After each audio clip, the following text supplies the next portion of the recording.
Bonjour à toutes et à tous, c'est Romain de l'Atelier des Options pour Wall Street Hebdo, le rendez-vous que nous préparons chaque semaine avec Paul et que vous retrouvez tous les lundis à midi sur la chaîne YouTube de l'Atelier des Options. Pensez à vous abonner à la chaîne de l'Atelier des Options, à liker, à partager ce contenu s'il vous a plu, et puis à nous faire part de vos commentaires dans le suivi de cette vidéo. C'est toujours important et intéressant pour nous permettre de vous faire progresser et nous aussi de progresser, d'améliorer notre contenu. Au programme cette semaine, on va avoir comme toujours, le calendrier de la semaine, et puis on ira faire un point sur le graphique sur le S&P et puis le VIX. On fera une petite synthèse aussi des différentes stratégies que nous vous avons proposées depuis 10 semaines maintenant, et puis on passera à une des publications de la semaine pour lequel le ratio put-call nous semble particulièrement optimiste et sur lequel on va peut-être, puis on pourra avoir des retracements même si la configuration est haussière. On va parler crypto-monnaie aussi aujourd'hui, puisque Paul a détecté pour vous des volumes inhabituels sur le premier ETF IBIT et puis sur une valeur aussi qui est très liée au crypto. Il se passe pas mal de choses de ce côté-là depuis quelques jours effectivement. Et puis on terminera comme chaque semaine par le cas d'école de Paul.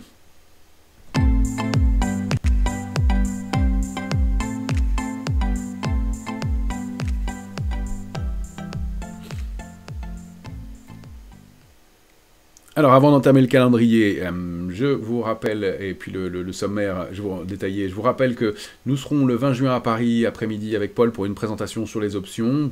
Vous aurez tous les éléments pour vous y inscrire dans notre newsletter et en vous abonnant sur le site l'atelierdesoptions.com. Donc pensez à le faire et comme ça vous aurez tout le suivi, tout ce qu'on peut vous proposer comme événements, éléments nouveaux pour nous suivre et avancer et apprendre mieux les options. Donc cette semaine, on va aller faire un point sur le S&P et le VIX. Est-ce que ça va être stop ou encore? Manifestement, on voit que la dégradation de la note des États-Unis par Moody's ce week-end fait pencher la balance vers une consolidation au moins pour l'instant, puisque la note est passée de triple A à AA1, donc la note de crédit des États-Unis, et donc ça entraîne les futurs américains un peu dans le rouge en préouverture pour l'instant en tout cas. Par ailleurs, ratio put-call avant les publications, Walmart, la semaine dernière, a été utile puisqu'on indiquait un ratio put-call assez prudent et le titre a baissé au moment de la publication, mais il s'est repris assez vite. Donc encore une fois, le consensus prudent permet de limiter les dégâts, en tout cas manifestement, même en cas de relative déception instantanée. Point sur les stratégies. On voulait vous faire une petite synthèse après 10 semaines d'émission. On vous a donc par définition proposé 10 stratégies. Parmi celles-ci, on en a une qui reste en cours mais qui est bien partie, c'est Google, Bull Put Spread. On en a 7 qui sont clôturées gagnantes et 2 qui ont été perdantes. Donc pour l'instant, on a un taux de réussite qui est plutôt assez intéressant avec ces stratégies qui, je vous rappelle, sont un but pédagogique et qui ne sont pas détaillées ici, mais qui vous donnent des idées pour exploiter les options et comprendre cette mécanique aussi. On s'intéressera, on ira voir donc un peu en détail au moment du cas d'école la dernière stratégie qui a été clôturée. Publication, c'est Palo Alto qui va nous intéresser. Je vous l'avais indiqué en rouge, le ratio put-call est effectivement très optimiste. Or, on est assez haut ou en tout cas proche des tops sur le titre, donc peut-être un peu de volatilité à prévoir au moment de la publication. Je rappelle d'ailleurs que le ratio put-call n'indique pas le sens du marché, il va indiquer l'état d'esprit des investisseurs. Or, avant une publication, c'est toujours extrêmement intéressant, mais ce qui va primer avant tout, c'est la publication elle-même, bien entendu, et pas l'état d'esprit des investisseurs. Si la publication est excellente, si tous les opérateurs sont hyper optimistes, ça veut dire que tout le monde a acheté, et il sera difficile pour le titre d'aller plus haut, mais ça reste positif.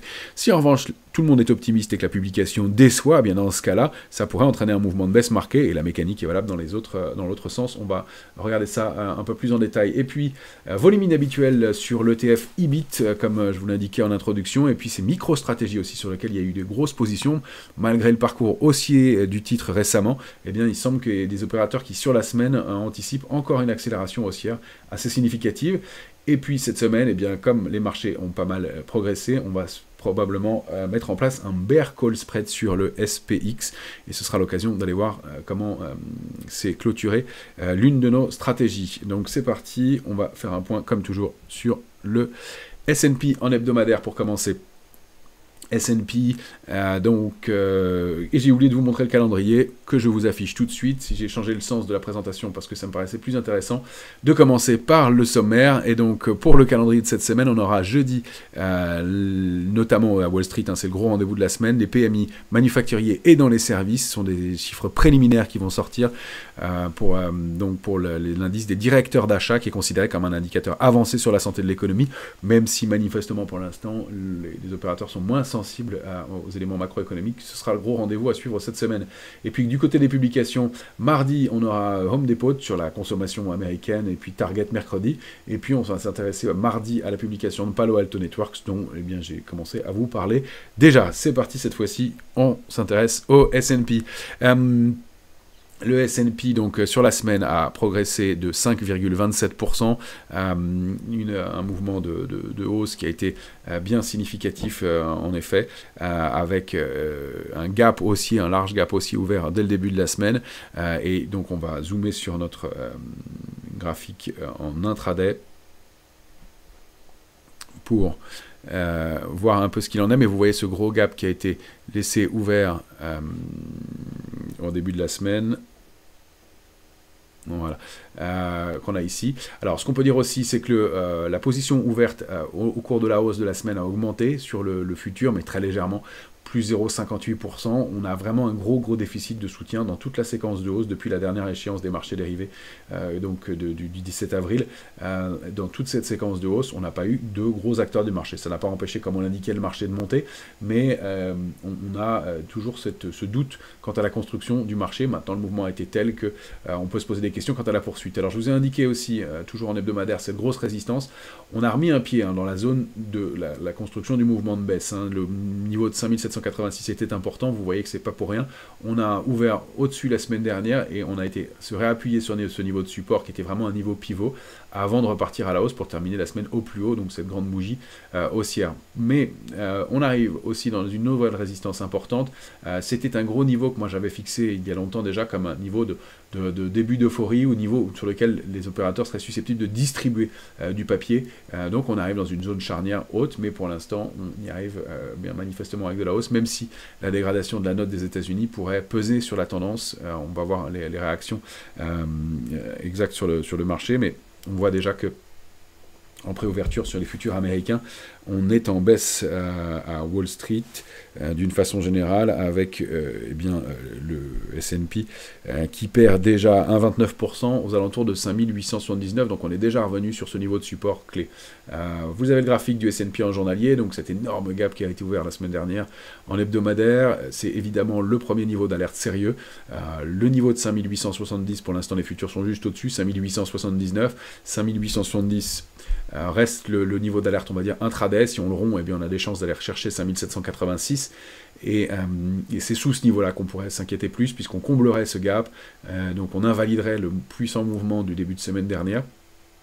Pour l'instant, on est installé au-delà de 5870, niveau qu'on a bien testé, sur lequel on s'est appuyé, sortie haussière, 2 appuis, puis on a accéléré à la hausse en fin de semaine. Le pivot de cette zone 5870, 6063, c'est 5969, c'est un gros plafond de verre et bon, on va déjà caler dessus. Alors, est-ce qu'on va latéraliser avant de repartir ou bien consolider un peu? Pour l'instant, ça prend le sens d'une consolidation, même si, malgré la dégradation de la note, encore une fois, des États-Unis, l'indice S&P préserve pour l'instant ce premier niveau de support. Donc, on est bien installé un cran plus haut. Du côté du VIX, cette fois-ci, on est probablement en train d'aller combler ce dernier gap laissé ouvert donc en début de semaine dernière, lundi 12 mai, dont le pied, dont le point bas est 20,50 et dont le pied est 21,66. On ouvre aussi aujourd'hui avec un gap haussier, évidemment. Compte tenu de la dégradation de la note et de la surprise du week-end. Donc la volatilité qui se tend et qui monte de 14% à l'heure qu'il est, à 19,78. Donc petite tension du côté du VIX qui était à envisager alors qu'on retournait en zone d'optimisme et qu'on a laissé ces gros gaps. Alors maintenant la question va être de savoir comment on va réagir. Est-ce qu'on va juste combler ce gap et puis aller combler le gap haussier qu'on vient de laisser ouvert ce matin? Ça va être une question de tempo, mais on a en tout cas une certitude, c'est qu'on a de la volatilité à prévoir dans les jours qui viennent, puisque dans un sens comme dans l'autre, on a laissé des gaps ouverts, et vous savez que sur le VIX, on les comble toujours, ces gaps, alors à plus ou moins brève échéance, je suis un peu bloqué pour indiquer le mot gap, voilà, on les plus ou moins brève échéance. Ceci dit, celui de laisser ouvert du 14 avril est loin pour l'instant, et certains gaps mettent beaucoup de temps avant d'être couverts, même si ça peut être de l'ordre de 1 an pour les plus longs. Pour l'instant, on est probablement en train d'aller combler celui-ci, ça risque d'être un peu volatile, et donc pour encore une fois cette idée que bien le marché pourrait retracer un petit peu dans les heures qui viennent, bien entendu. On va maintenant s'intéresser à la publication de Palo Alto Networks. Ah, je voulais vous montrer Walmart. Walmart, pour comprendre un peu ce qu'on vous indique sur les ratios put-call, puisqu'on indiquait que le ratio put-call sur Walmart était assez prudent. Or, le titre s'attaquait à une résistance aussi. Donc, on était dans ce range 91,10, 98,70. Or, au moment de la publication jeudi, le titre a commencé par baisser. Vous voyez la force de rappel liée au fait que les opérateurs étaient prudents probablement, qu'il n'y avait pas de consensus trop optimiste. Et bien le titre a fini finalement, alors en hausse légère sur la semaine, le titre progresse assez légèrement, mais contre un niveau de résistance. On prend un 57 sur la semaine et on a bien rebondi ensuite, mais on bute toujours sur ce niveau de résistance à 98,70 qui est un gros niveau. Alors, est-ce qu'on va avoir le momentum pour poursuivre, d'autant plus que les futurs américains indiquent un peu de fragilité. Pour l'instant, on est calé entre 91,10 et 98,70. C'est vraiment le débordement en clôture de 98,70 qui permettrait d'aller chercher la cible suivante. Sinon, on risque de latéraliser un peu. La première alerte, c'est donc 91,10 sur Walmart. On passe à Palo Alto cette fois-ci. Palo Alto...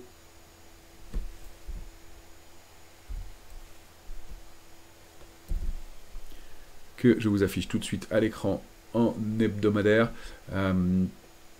Voilà, dans le graphique, on peut dézoomer un petit peu en mensuel.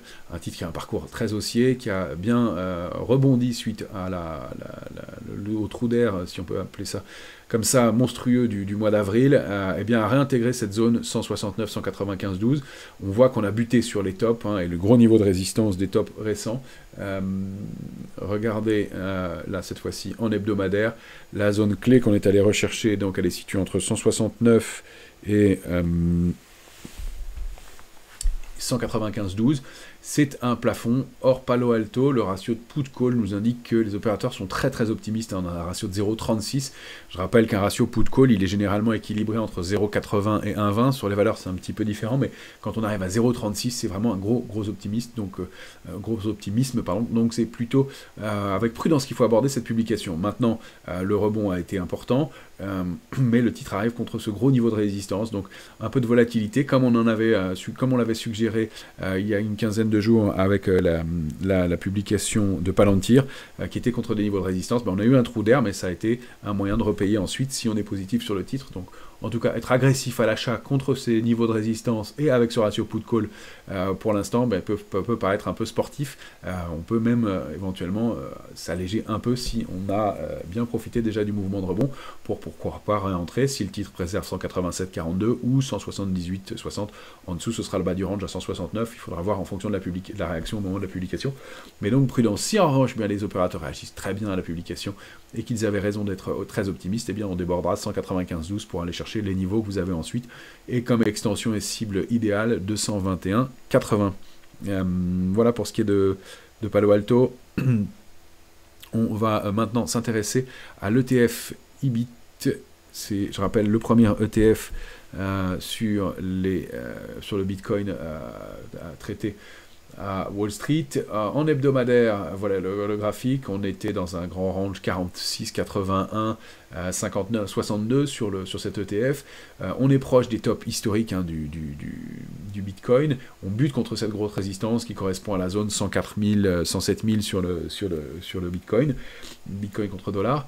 Or, on a détecté, Paul a détecté cette semaine et vendredi que le Bitcoin était un des 5 ETF les plus tradés à Wall Street la semaine dernière, avec 500 000 contrats ouverts. C'est quand même très très significatif.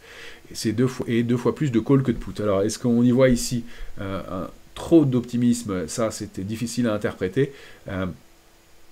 En tout cas, je remets le support en vert. En tout cas, ce qu'on peut dire, c'est qu'on est dans cette grande zone 46,81, 59,62, que certains opérateurs anticipent une poursuite du mouvement haussier manifestement et le débordement de ce gros plafond de verre pour aller chercher dans ces cas-là des extensions qui seraient importantes, hein, puisque comme c'est les tops qui avaient été testés au mois de décembre dernier, et que le Bitcoin avait consolidé depuis, bien, le débordement déclencherait probablement une accélération haussière importante, avec donc 66,40 comme majeur, et puis 72,34 comme cible idéale de ce mouvement. Donc voilà, si on est positif sur le Bitcoin, le premier niveau d'alerte c'est 56,41, la médiane du range précédent c'est 52,80, donc tant qu'on est en dessous de ce niveau en clôture de 59,62, on pourrait retracer un petit peu, mais en tout cas les paris sont manifestement très haussiers, et donc on est peut-être en train d'aller former une accélération haussière possible, complémentaire sur le Bitcoin. L'autre valeur sur laquelle et qui est liée au Bitcoin, c'est MicroStrategy. MicroStrategy, alors ça fait beaucoup à l'écran, on va zoomer en journalier, mais MicroStrategy, il y a eu sur l'échéance de la semaine, vous avez le graphique ici en journalier, sur l'échéance donc qui se tiendra à la fin de la semaine, donc le 23 mai, vendredi 23 mai, eh bien 75 000 calls achetés sur ces trois prix d'exercice, achat de call 420, 425 et 430, donc des opérateurs très agressifs qui ont considéré vendredi qu'il y avait de l'intérêt à un rebond et une poursuite de la hausse du titre. Alors, MicroStrategy, on en avait parlé il y a quelques temps avec un début de rebond, et ça faisait partie des premières stratégies qu'on vous avait proposées, avec une stratégie haussière pour profiter du support et puis de la sortie éventuelle de ce canal baissier. Ça s'est largement confirmé, le titre a pris presque 40% depuis. Manifestement, certains opérateurs sont toujours optimistes dessus, et c'est vrai qu'on revient sur un niveau de support à 389. 20, qui peut être un point d'entrée pour confirmer le mouvement de hausse. Alors, moi je reste un petit peu prudent sur la poursuite haussière, mais c'est vrai qu'on est dans un range. On a quand même eu la semaine dernière cette bougie haussière et cette couverture en nuage noir, hein. Je rappelle que la couverture en nuage noir, en hebdomadaire en plus, c'est qu'on ouvre la semaine au-dessus de la bougie précédente, mais on clôture sous la médiane de la bougie d'avant, ou en tout cas au niveau de la médiane, et donc ça c'est un petit signe que les acheteurs avaient la main en début de semaine, mais que ce sont les vendeurs qui l'ont repris, donc un peu de prudence, et puis on a eu du mal à aller chercher cette grosse zone de résistance à 441. Maintenant on est sur le support à 389,20, tant qu'on est au-dessus, on peut envisager un rebond de court terme, pourquoi pas. En tout cas, il y a eu de l'intérêt dans ce sens-là en ce début de semaine, en la fin de semaine précédente, donc des opérateurs qui sont manifestement optimistes encore, et en tout cas de grosses positions ouvertes sur sur MicroStrategy qui permet de traiter cet actif, les crypto-monnaies, de façon directe. J'en profite pour vous renvoyer à la vidéo qu'a créée Paul sur le sujet et sur l'investissement. Il vous dit tout sur comment investir sur des marchés centralisés sur les crypto-monnaies, avec des différents produits, les différents moyens de le faire, et la réglementation qui est un petit peu particulière en plus. Donc regardez cette vidéo que vous retrouvez toujours sur la chaîne YouTube de l'Atelier des Options. Elle est très complète. Et puis, on va terminer notre point de début de semaine par une stratégie sur le SPY, donc l'ETF le plus traité sur le S&P. Vous l'avez ici en hebdomadaire, et j'en profite pour vous montrer l'Iron Condor qu'on avait proposé il y a quelques temps et qui a été sorti la semaine dernière, largement gagnant. Vous vous souvenez que cette stratégie avait pour but, en l'absence de certitude sur la sortie haussière ou baissière du mouvement, alors qu'on était coincé dans cette zone à l'époque, de créer cette stratégie pour jouer et en tout cas travailler un mouvement de sortie brutal. Donc on attendait dans un sens ou dans l'autre. Il s'est avéré que c'est à la hausse qu'il est sorti, et donc l'Iron Condor a terminé nettement gagnant. Donc une stratégie qui était intéressante dans un cas de doute et d'incertitude, et qu'on avait qui avait été intéressant puisque on avait pu traiter cet Iron Condor, et donc profiter de cette volatilité et financer une partie de la stratégie par des ventes d'options qui nous avaient financé une partie du coût de l'achat de l'Iron Condor. Donc ici on va vous proposer cette semaine une vente, un bear call spread. On va aller chercher à vendre un call peut-être au-dessus des points hauts historiques du S&P, une stratégie qu'on va propositionner à 45 jours, avec un achat de call pour limiter le risque en cas d'accélération haussière trop important. Alors encore une fois, c'est toujours une question de sensibilité au risque. je rappelle que les modèles que propose Paul sont backtestés, donc ils vont permettre de déterminer quelle est la stratégie optimale. Nous, on ne peut pas faire de conseils ici, mais vous donner ces idées de stratégie à titre pédagogique en tout cas. Après, chacun est libre de les adapter comme il le souhaite. En tout cas, on vendra un call au-delà des tops. Évidemment, plus on va vendre son call bas, plus le crédit va être important, mais plus on va prendre de risques. Plus je vais acheter mon call haut, moins il va me coûter cher, donc plus mon point mort va pouvoir remonter. Donc c'est toujours intéressant d'ajuster. Amusez-vous à utiliser les pricers d'options pour simuler ces stratégies, ces chaînes d'options pour simuler ces stratégies. Et plus je vais vendre mon call haut, ben, moins mon crédit va être important par définition. Plus mon point mort va baisser, et plus je vais baisser mon achat de call, plus ma sécurité va être importante, puisque je serai en risque qu'au débordement, que jusqu'au niveau du call que j'ai acheté. Au-delà, je serai protégé, mais évidemment, plus mon prix d'exercice va être bas, plus mon call va me coûter cher, et donc plus mon point mort va être proche. Donc toujours intéressant, parce que ça laisse de la marge en vendant du call plus haut. Le point mort, qui est lié au fait que j'ai encaissé de la prime, et que j'ai perdu une partie de cette prime par mon achat de call, mais au moins j'ai une sécurité, et bien fait que j'ai un point mort un peu plus haut que ma vente de call, par définition, et qui donc me permet de supporter un mouvement important de marché. Si on vend un peu au-dessus du marché actuel, on peut envisager encore des mouvements complémentaires de hausse, et puis selon la sensibilité que vous avez choisie, eh bien d'avoir une marge complémentaire en plus des plus hauts si ceci était débordé, et en plus une sécurité qui fait que je connais ma perte maximale sur cette stratégie par définition, l'idéal étant de terminer en dessous de ma vente de call pour bénéficier et encaisser la totalité de la prime globale. Voilà les éléments que je voulais vous proposer, que nous voulions vous proposer pour ce début de semaine.